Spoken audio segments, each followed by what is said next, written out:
విశాఖ జిల్లా రిపోర్టర్ నరేంద్ర వర్మ రాష్ట్ర ప్రభుత్వం ప్రతిష్టాత్మకంగా చేపట్టిన పెన్షన్ల పంపిణీ కార్యక్రమాన్ని గాజువాక చిన్న గంట్యాడ్లో నిర్వహించారు. కార్యక్రమానికి ముఖ్య అతిథిగా గాజువాక ఎమ్మెల్యే పల్లా శ్రీనివాసరావు హాజరై పెన్షన్లు అందజేశారు. ఈ సందర్భంగా పల్లా శ్రీనివాసరావు మాట్లాడుతూ రాష్ట్రంలోనే ప్రప్రథంగా పెన్షన్లు అందజేసిన ఘనత తెలుగుదేశం పార్టీ వ్యవస్థాపకుడు నందమూరి తారక రామారావుదే అని అన్నారు. కూటమి ప్రభుత్వం అర్హులైన ప్రతి ఒక్క పెన్షన్లకి పెన్షన్లు అందజేస్తుందని అన్నారు. రాష్ట్ర ప్రజలు కూటమి ప్రభుత్వం చేపడుతున్న అభివృద్ధికి కార్యక్రమాలకు సహకరించాలని కోరారు. కార్యక్రమంలో తెలుగుదేశం పార్టీ రాష్ట్ర కార్యదర్శి పుచ్చ విజయ్ కుమార్, నియోజకవర్గ ఇన్ఛార్జ్ ప్రసాదుల శ్రీనివాసరావు, వార్డు అధ్యక్షులు అఖిల్ లక్ష్మణరావు, అధికారులు, కార్యకర్తలు పాల్గొన్నారు.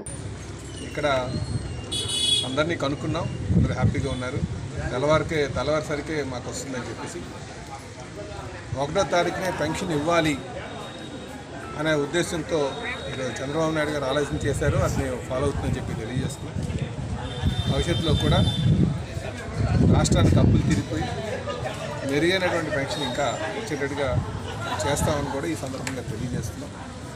ఆర్థికంగా ఎంత ఇబ్బందులు ఉన్నా సరే 1వ తారీఖున పేదవారి చేతిలో పెట్టాలి, అవ్వాతాతల చేతిలో పెట్టాలి, వికలాంగుల చేతిలో పెట్టాలి అనే ఉద్దేశంతో చంద్రబాబు నాయుడు గారు ఆలోచన చేయడం, అలాగే ఎన్డీఏ పార్ట్నర్స్ అందరూ కూడా పవన్ కళ్యాణ్ గారు, మోడీ గారు భవిష్యత్తులో ఖచ్చితంగా ఈ రాష్ట్రాన్ని అభివృద్ధి చేసి అటు సంక్షేమాన్ని, ఇటు మౌలిక వసతుల్ని, అలాగే సేవా కార్యక్రమాన్ని కూడా ముందుకు తీసుకెళ్తామని చెప్పి తెలియజేస్తూ ఈ రాష్ట్రాన్ని సర్వతోముఖ అభివృద్ధిలో స్వర్ణాంధ్రప్రదేశ్ నడిపించే విధంగా ముందుకు వెళ్తామని చెప్పి తెలియజేస్తూ చివరిగా ఈ పెన్షన్ని అంటే తెలుగుదేశం పార్టీ ఈ పెన్షన్ని ఇంట్రడ్యూస్ చేసిన దాని సంగతి అందరూ గమనించాలి. కీర్తిశేషులు నందమూరి తారక రామారావు గారు మొట్టమొదటిసారిగా 35 రూపాయలు పెన్షన్ పెట్టారు.